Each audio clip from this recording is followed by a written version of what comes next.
I'm Bill Cousins, and I wanted to introduce Miles O'Brien today for a couple reasons. Miles has been a critical piece of Less Cancer. He has been a board member, and he has been instrumental in unfolding oftentimes complicated science to the masses. And we could not be more grateful, because when people have access and information, they have the ability to help themselves in new and unique ways. I also wanted to say that we're not only honored to have Miles here, but I wanted to use this opportunity to thank him and so many journalists that have risked their lives to tell truths, to tell stories, to stand with science. And going forward, I hope we see journalists in a new, improved light for the value that they bring to all of us. And they're so critical in advancing so many of the issues we care about around human health and science. So I'm going to turn this over to you, Miles. I'm so grateful for your help. Thank you very much. Bill, it's always a pleasure to be a part of this special event. And this is a special way of doing it, to be sure. I long for being in the basement of the Capitol office building, one of the congressional office buildings. Next year we'll do that, but we are all learning how to do conversations remotely, and truth is, I miss you all. But what a year it's been. You know, it's interesting, this whole year, I think we've all learned a lesson about how the precautionary principle works. What I'm talking about is the idea that before chemicals come in contact or into a human being, they go through a series of rigorous tests to ensure, first and foremost, that they are safe. And that's what we've witnessed at record speed as Big Pharma all over the world has created a series of vaccines aimed at stopping the pandemic. But these are vaccines and drugs. And we certainly hope that people expose themselves to these drugs in large numbers so we can stop the pandemic. But the question that comes to mind with this group is, what happens when the chemicals aren't intended to improve our health or to be a drug, quote unquote? But what if the chemical is there to control or mold our environment or make consumer products or process our food or get us from point A to point B? Those chemicals do not go through clinical trials. Unless you think of the fact that maybe we are all part of a clinical trial and we're just a bunch of guinea pigs, potentially. The way we do it in this country, the chemicals are put out there on the market until people get sick. And so we find ourselves collectively trying to put out fires set by corporations, motivated by profit over human health. And that impacts all of us, including me personally. I have losses to cancer in my life, which I can ascribe to this. But you know what? I'm pretty fortunate. The people who are most affected are communities of color, people at the bottom of the socioeconomic scale. You know, rich people can buy themselves a home in a gated community, or they can do their shopping at Whole Foods. But poor folks who live near the Cross Bronx Expressway, or a citrus farm in Central Valley, or a refinery in Louisiana, they don't have a choice.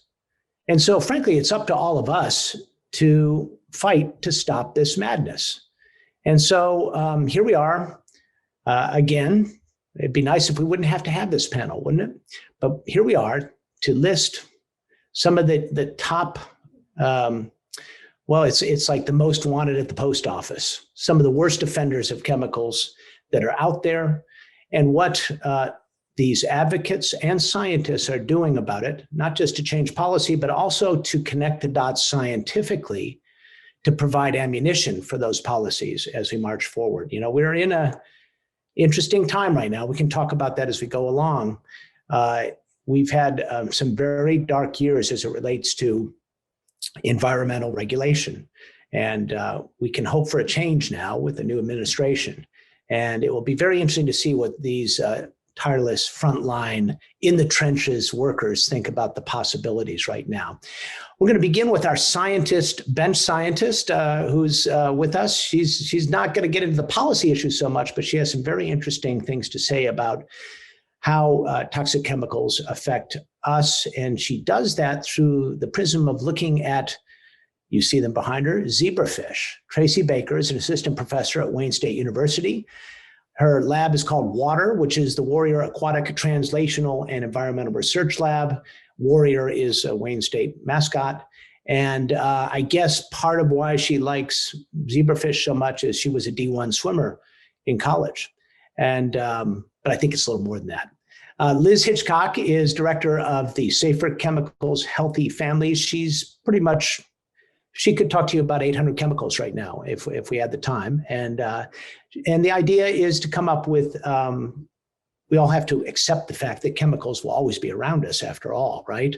But finding ways to find alternatives is a big part of what she does. And then, and many years ago, we encountered each other when she was in a previous position at the U.S. Public Interest Research Group, PIRG.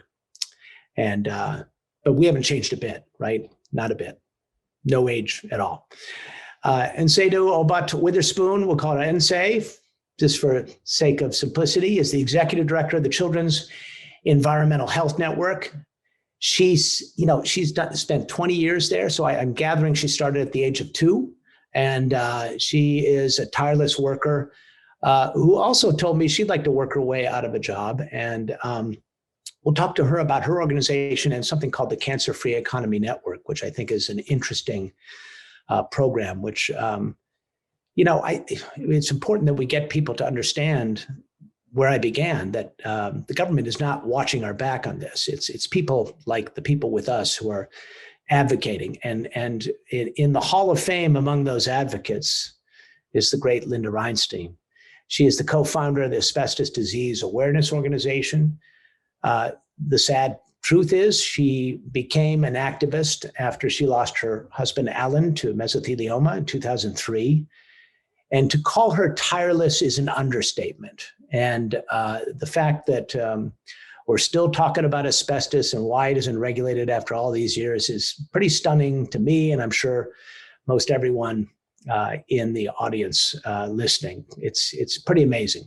You talk about the poster child of bad chemicals. Everybody thinks about the moon suits in the schools, but guess what? Asbestos is still out there and it's all around us. And having said all that, she's made some progress, and we'll talk about that in a minute. But you know what? I want to start with Tracie, and I want to talk a little bit about the science right now. Give us a top-line view of your research and how zebrafish fit into all of this. But what are the big questions you're trying to answer right now by looking at zebrafish and their exposure to toxic chemicals? Yeah, so I mean, what we are doing, we've done some research looking at chemicals that are in the Great Lakes and Detroit waterways, and we've found a number of personal care products, pharmaceuticals, pesticides, and PFAS chemicals. So we're looking at how these levels and these chemicals can cause effects, not only during development, but also later in life and in subsequent generations. So using the zebrafish model, we're able to, the zebrafish model has a lot of benefits. Their genome, so their genes are sequenced. So they have over 80% of the genes that we know are associated with diseases in humans. They also have a very similar organ and development to humans, believe it or not. So they can make, by the way, who knew this? I mean, obviously you knew it, but it is a little bit surprising that we zebrafish share so much. Right. Yeah, and they also, because they can make 4 generations in 1 year, so that allows us to look at genetic and epigenetic changes over generations in a pretty small time period. Kind of reminds me of researchers who look at fruit flies for similar reasons. And Yep. So tell me, you were telling me yesterday that we can go through the hit parade of chemicals, but one of the things which is on your front burner right now is thinking about trying to understand how multiple chemicals interact with each other and affect us all. I mean, we tend to stovepipe all this, right? Let's talk about asbestos. Let's talk about chlorpyrifos. Let's talk about lead, whatever it is. But the fact of the matter is that in the real world, we're exposed to a toxic brew of all of this. And I know that certainly raises the bar for science when you start adding in that many variables. But tell me how you're going about that idea. Yeah, I mean, like you said, we are exposed to hundreds of chemicals a day in our homes, and a lot of us are spending more time in our homes these days. And, we can't just look at them one at a time. So because of the zebrafish model, and because we can, one female zebrafish can lay 300 eggs every week. So, we can get large numbers of animals, and we're able to look at these under many different conditions, looking at different concentrations, and then again, looking at genetic pathways and abnormalities afterwards. So a lot of these chemicals are also endocrine disrupting chemicals. They can act as hormones, and, as most people know, it only takes a very low level of hormones to make changes, and they can also be mutagens that can lead to cancer. So, we're basically able to look at this in a large scale with large numbers over a small amount of time. Is it possible there are interactions we're not fully aware of, either negative or maybe beneficial, canceling each other out when a multiple array of chemicals are presented to the human body?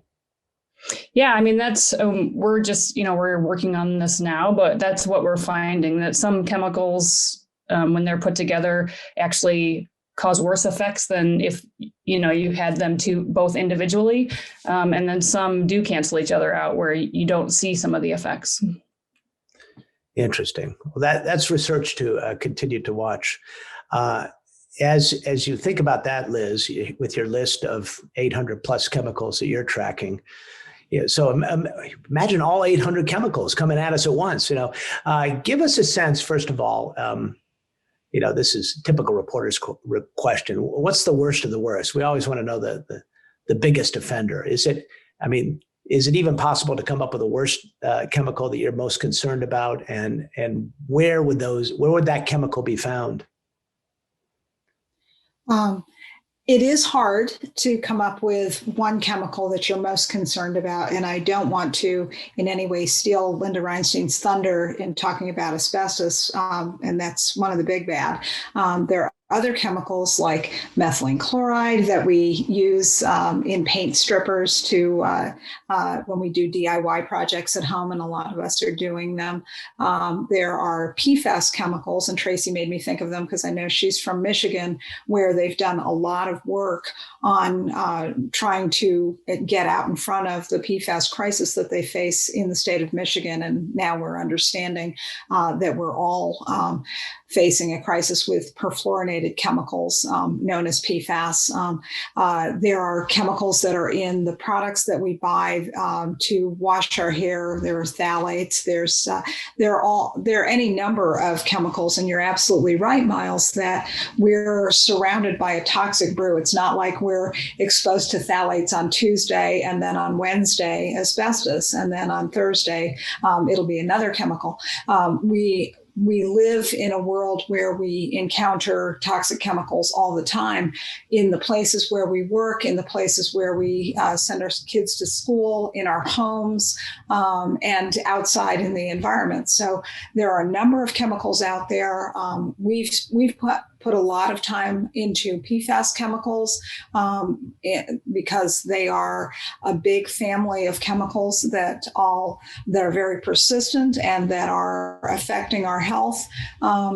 But there are other industrial chemicals like asbestos or methylene chloride that we spend a lot of time on because they are, if you were going to name worst of worst, I might name those because we can control those chemicals and we can control the effects of them if we have the policy will, and I work most with the EPA and the U.S. Congress. If we have the policy will to do it, we can actually get out in front of those hazards. All right. Did I have that number right? Is it 800 chemicals, or did I get that number wrong? Well, there's actually 80,000 chemicals that are on the inventory, most of which are in commerce without any health and safety testing ahead of time. Okay. So you were close. So it's 80,000 that you track. Well, there's 80,000 that are regulated, that are supposed to be regulated, that are on the market. There's about 800 that are actively in commerce, according to most estimates. So it's hard to know. The problem is it's hard to know how many chemicals are out there, what kind of hazards they pose, because unless scientists like Tracie are doing the testing, are monitoring these, that's how we find out about it. You were absolutely right, Miles, when you said we learn about toxic chemical hazards because somebody gets sick, and then they meet somebody else who's sick, and then they recognize there's a pattern. So it's a very backward approach to protecting public health from toxic chemicals. Yeah. And especially children. Nse, I know that's where your focus is. And, I think the measure of any society is how much we care for young people, for children. And I think we, as a society, are flunking pretty badly on this front. Tell us, what are the traditional or maybe more recent ways that children are exposed to toxins in daily life? Sure, thank you. It's such an honor to be here with all of you. Well, when you first consider the first environment of a young child, it's their mother's womb.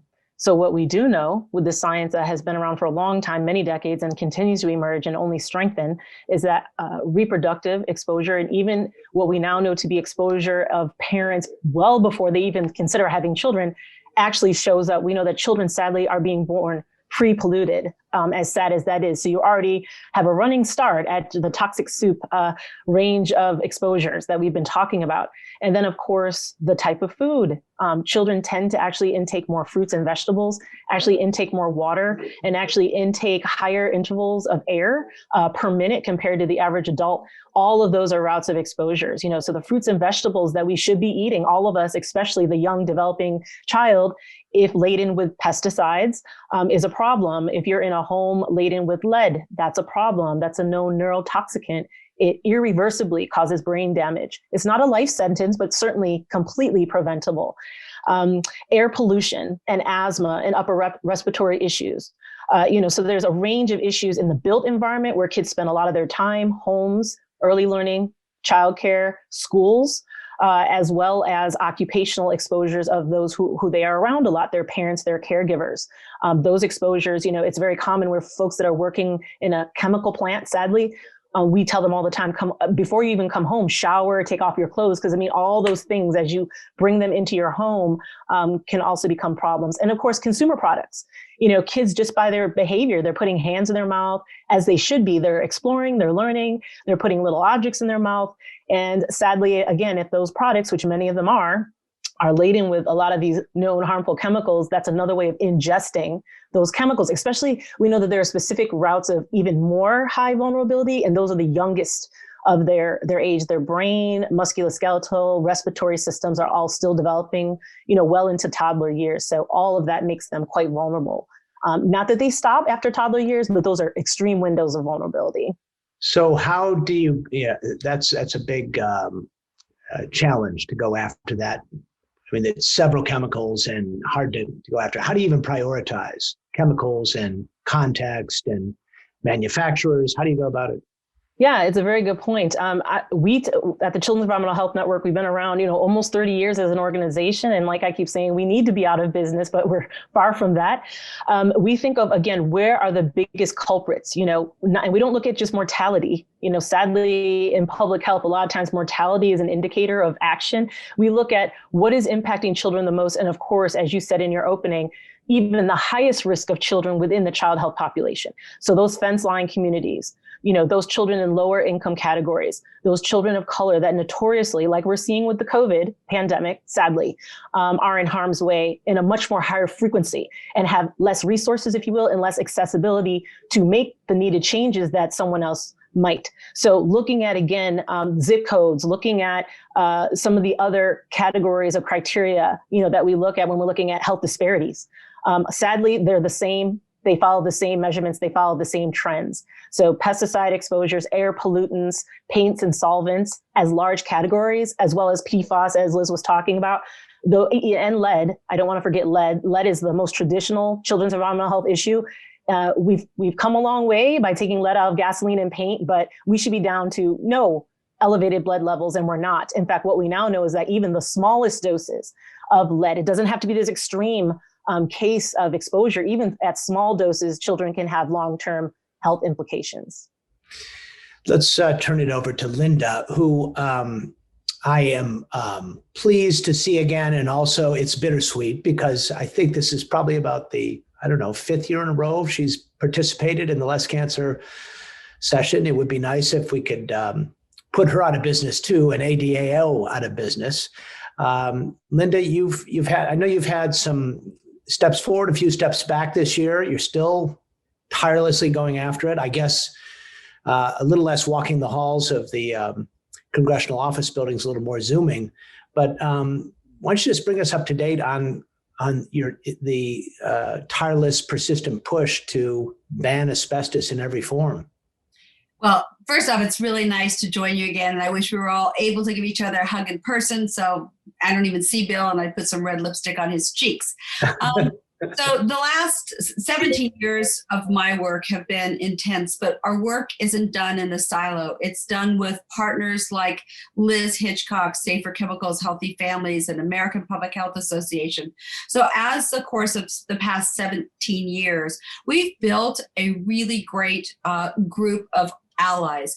So we have been able to draft and introduce legislation to ban asbestos, but it's actually more than that, to be honest with you, Miles, because the average person can't see, taste, touch, or smell the fibers. So as we all go outside, maybe to jump in our cars and go to Home Foods, you're thinking now about, okay, I've got to have my mask, I've got to socially distance. These are some of the protective things that we once did with chemicals in the workplace. So I think people have a real life example about the prevalence of toxins in their space.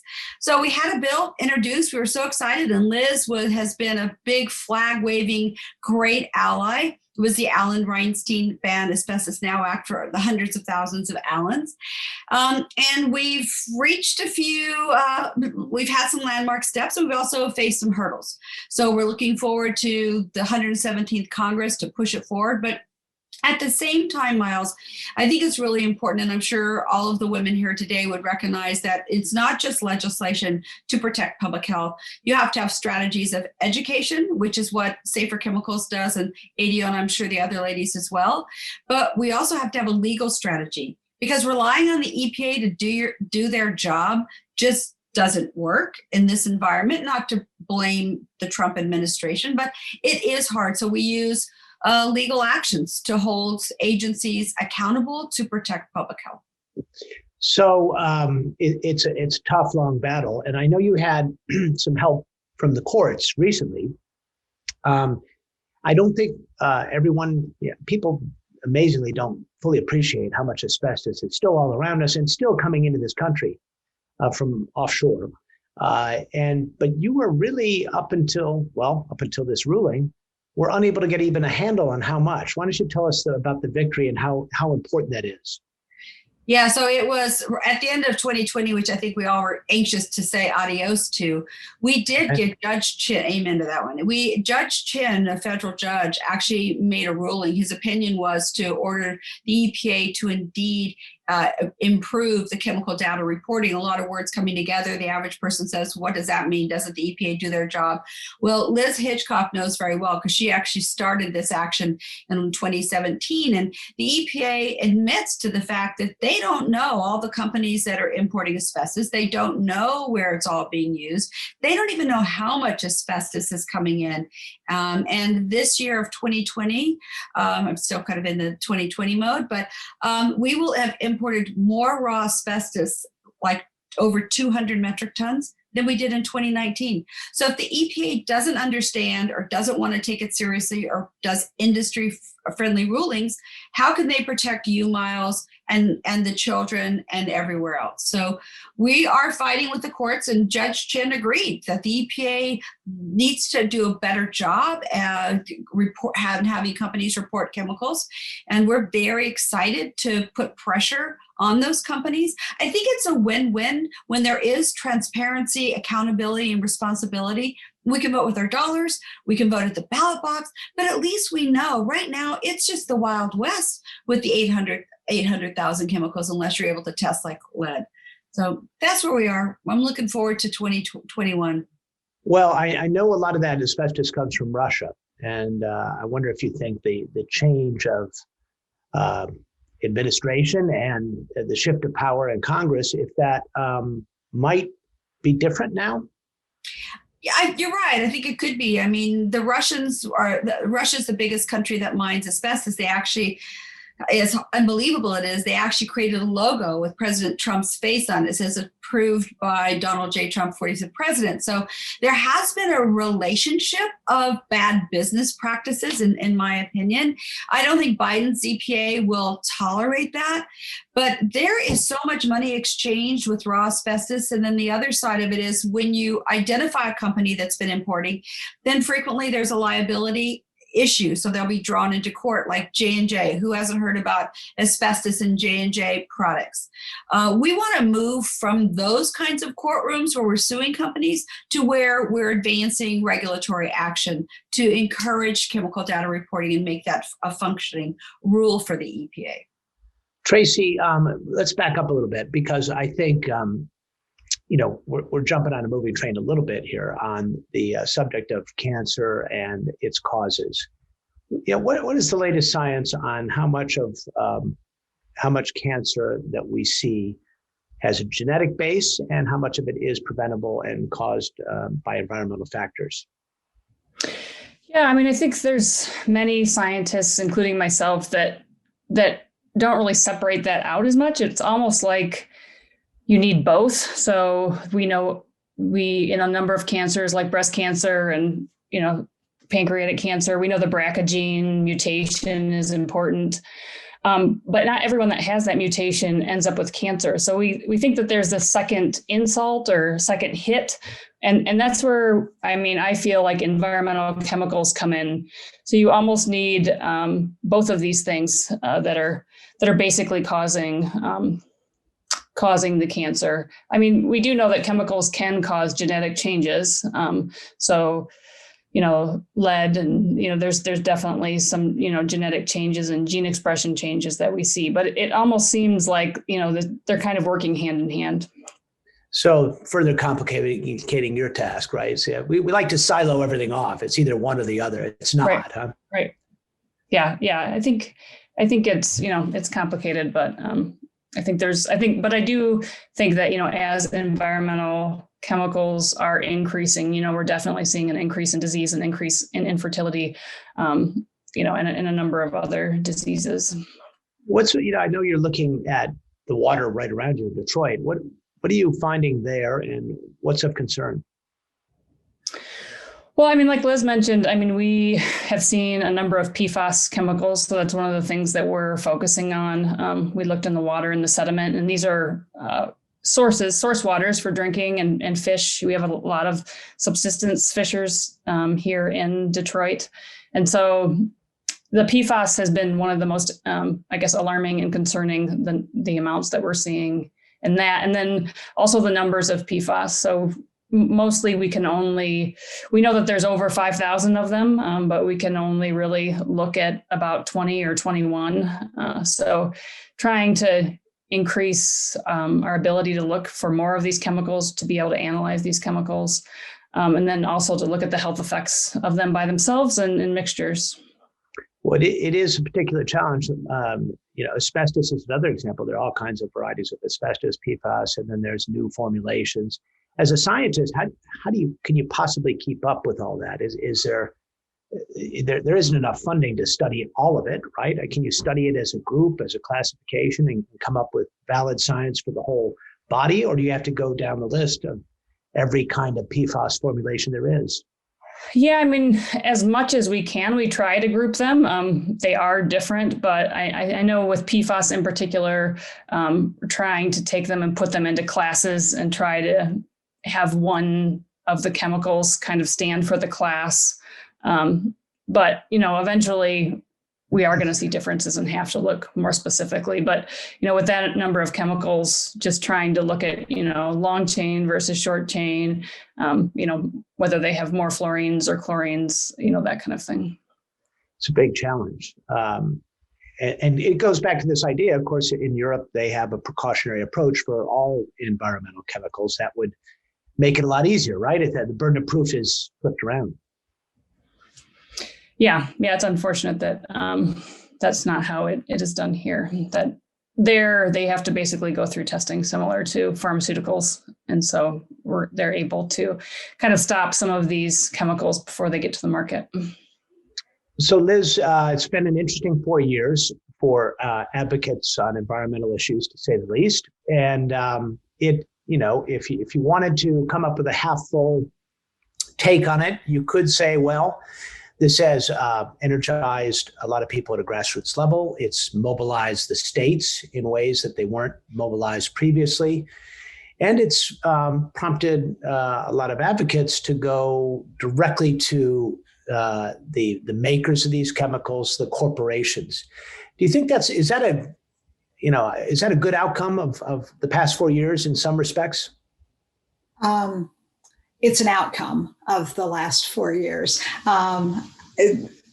One of the things that becomes more and more apparent in dealing with chemical policy is that really you have to do it all. You have the states can act more quickly and are good laboratories of change and democracy. And so state legislatures, in the absence of federal activity, have stepped forward, particularly on PFAS chemicals, but on other chemicals as well. We've done a lot of work on the federal side. Linda mentioned a couple of actions in the courts that we've taken. We've also done a lot of work in the marketplace, where consumers have staked out their side of the cash register to say, we don't want a product that contains phthalates, that contains PFAS, that contains methylene chloride. And we've been able to make change in the marketplace that will help us to drive change in the states, in state legislatures, in the federal government, in the international marketplace. So consumers have gone to places like Sweetgreen or McDonald's, and we've tested to find the presence of toxic PFAS in the food containers, and have published reports saying, okay, this is out there. Some of the food. Fast food, I'm not supposed to say fast food, but some of these places have recognized that this is not a chemical that their consumers want, and they have voluntarily agreed to no longer use PFAS chemicals in their products. That's a big victory, and it's a victory that comes from the person on the other side of the cash register saying, we don't want this, and you shouldn't be giving us products that contain this chemical. Those are good victories, and we hope that they will drive even bigger victories so that we get some of these chemicals out of the marketplace entirely. Well, crucial to all this is, consumer awareness. If people can vote with their pocketbooks and their feet and make decisions on what they want to purchase, these companies will, in fact, listen. But again, that kind of goes back to what I was saying at the beginning. That helps out people like me who can choose to go to Whole Foods and pick a carton that I know doesn't have PFAS, et cetera. There are a lot of people in this country who don't have options. So is mobilizing them one of your priorities? It is one of the priorities. I think there's also the point to be made that we can win in some places, and we can convince some retailers to no longer use chemicals. But you're absolutely right that we don't all have the benefit of choice or the privilege of choice, and that's why we work with state legislatures, we work with the federal government, because we can't all vote with our pocketbook and vote with our feet,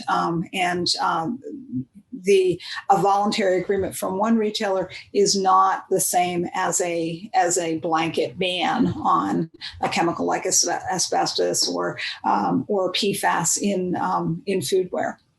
I guess it's safe to say if it's bad for business, they won't do it. It's pretty straightforward, isn't it? That's the hope in the campaign.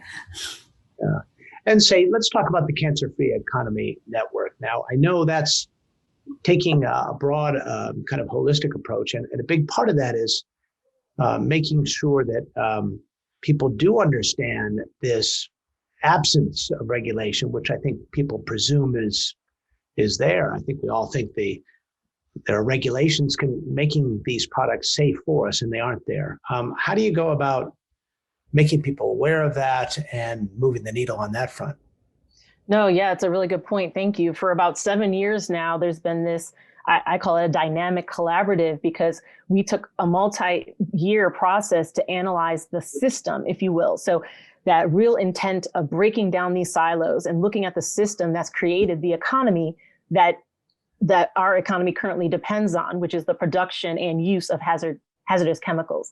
So as we've been talking, it's not exactly, sadly, just an easy switch, of the light switch, turn it on, turn it off. There's a whole level of people's jobs. Just transition is a big part of our work, right? Taking, for example, the tobacco example. How do you now move the skill set? How do you move the support network? How do you move the competence of a certain set of industry of people that are relying on these industries, right? That's a whole category in addition to the unethical practices of them producing these harmful chemicals. And then what about we have a whole section on, we call it building power. And of course, there's a whole section on health and science, which I'm a leader in. So the basis of the foundation of the growing amount of science, there's actually a growing amount of science that relates to preventing long-term illness, preventing cancer. You just don't hear about it that much, right? So our definition of prevention is a little different than sometimes how you may hear, even in some of the more larger cancer-serving organizations. Lifestyle is, of course, important. Behavior is, of course, important, but it's not the only end to this. You can do all the right things, and unfortunately, as I'm sure all know too well, also have a diagnosis or know someone that you love that has a diagnosis with a form of cancer. That then brings in some of these other elements that we're discussing. So the science is critical to this. It's there. We're not making it up. We're trying to leverage it and make sure that other groups that have incredible influential platforms are also seeing that benefit to their work and their education. And then the building power part. So the market shift, the power of our consumerism. There's a lot of consumerism, right? And people generally do need to still eat and have basic provisions. As we've been talking about, some have that decision to make specific choices, and many, many do not. So while we're trying to advance and educate those that have the means to join us and add their voice to this preventive messaging, what else can we be doing with the existing networks, environmental justice networks, community-based participatory work that usually are kind of scrapping along, right, and need more leverage, they need more capacity, more voice. They're doing all the right things. They just don't have the national platform. So a network like ours can raise the power of evidence of, small steps actually making huge returns.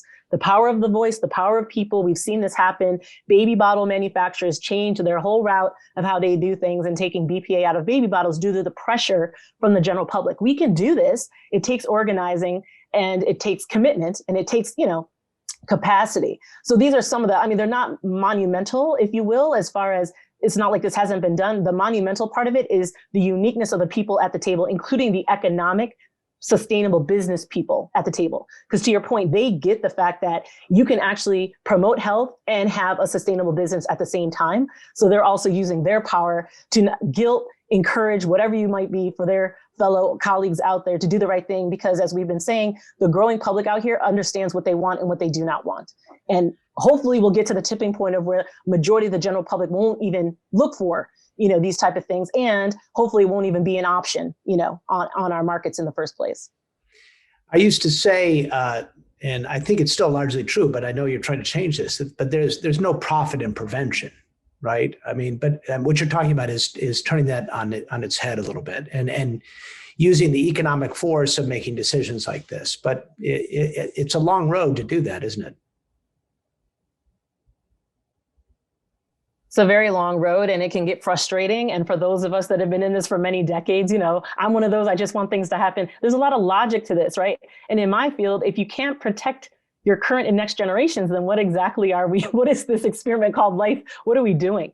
I think it is unfortunate at times where just the basic health and welfare of our public health seems to not be enough for those that are polluting our environment to do the right thing. And that's when we have to bring in legal and other strategies, but we have to do what we have to do.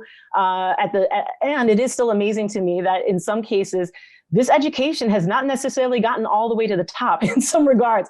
I never make any assumptions about who we're meeting with, right? You'd want to believe that by now, 2021, people should understand the level of pollution that certain industries are contributing, whether it's denial or whatever it is. There's a lot of education and connectivity to go around, and there's still a lot of need for our partnerships. We can't all do this by ourselves. So the more that we can join with behavior scientists and psychologists and economists who can quantify, the importance of what we're doing here. I mean, we don't want to wait for that data, but it really becomes a winning battle completely on our side. And, how can you counter any of that? So Linda, it kind of reminds me of, those stories, which you've told me many times about, asbestos in kids' makeup kits, that, which is stunning that happens, right? And, but that awareness of a problem like that does change things, doesn't it? Absolutely. And understanding the jurisdictional issues, like FDA has total control over cosmetics, and they're a little faster to test than the EPA is stodgy like the Titanic. I think understanding jurisdictional issues also helps us, but no one expects asbestos to be in crayons, their kids' school, still on consumer shelves, or in your workplace. We trust that our air, water, and soil is free of contaminants, and that's incorrect. So working at a ground level on educational efforts has really helped us to work with unions and public health leaders to really understand that if you can prevent exposure, you can eliminate disease. So we break it down in very small chunks like that. And lawmakers get it. I mean, they see asbestos as like the gift that keeps on giving. So to ban it, to study legacy, and to improve chemical data reporting are three elements that will really embrace better health. And environmental justice is huge, and climate change issues forces communities to be exposed again when structures either need repair or implode.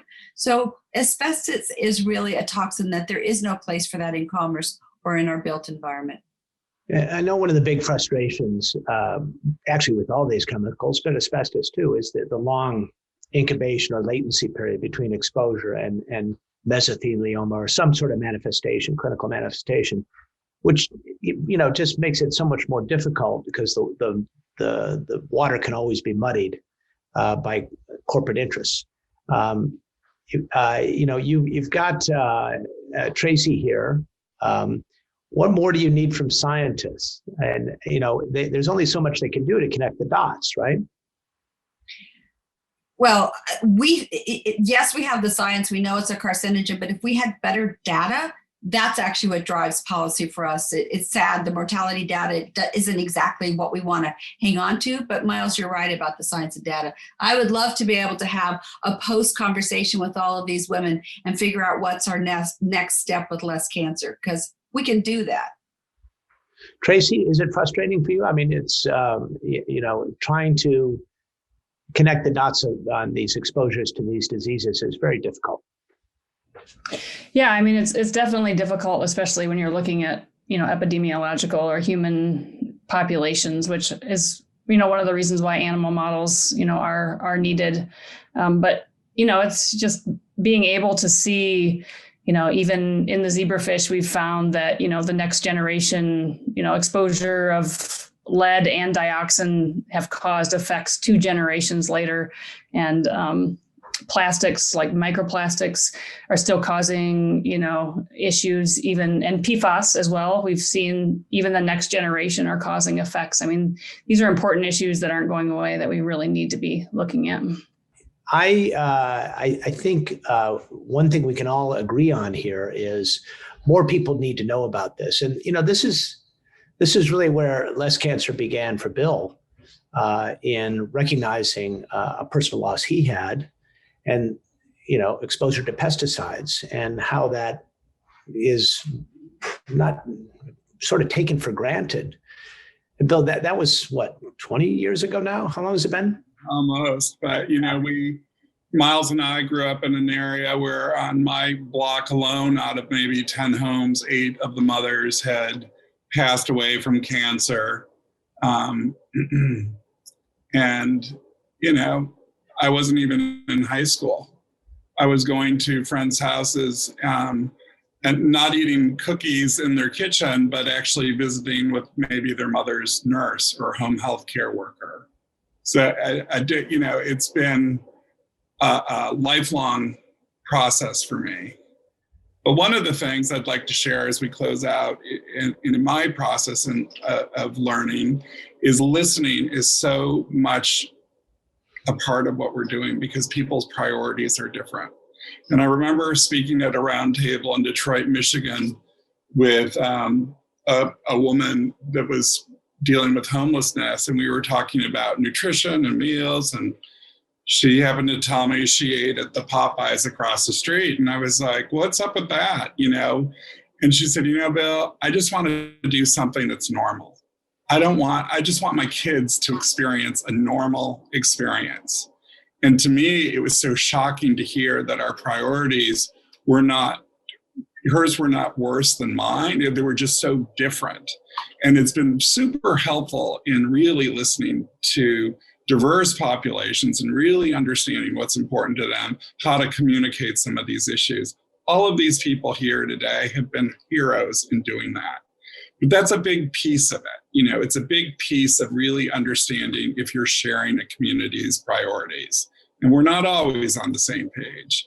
This today and what you've done, Miles, has been incredibly helpful, not only to the healthcare providers that will be using this platform, but to the general public. And I'm super grateful to everybody here today. All right. Well, it was a great opportunity and a propitious moment. They always say it's darkest before the dawn, and I think we can all agree we've been going through that. So let's hope for better times as our leaders, our policymakers become more engaged on these issues, which are so important and so often overlooked or corrupted by profit. And that's why Bill created Less Cancer, and that's why we should all do everything we can to keep doing what we're doing. And say, Linda, Tracie, Liz, keep going at it in the trenches. We're cheering you on. Anything we can do to help you, let us know. And thank you all for joining us today.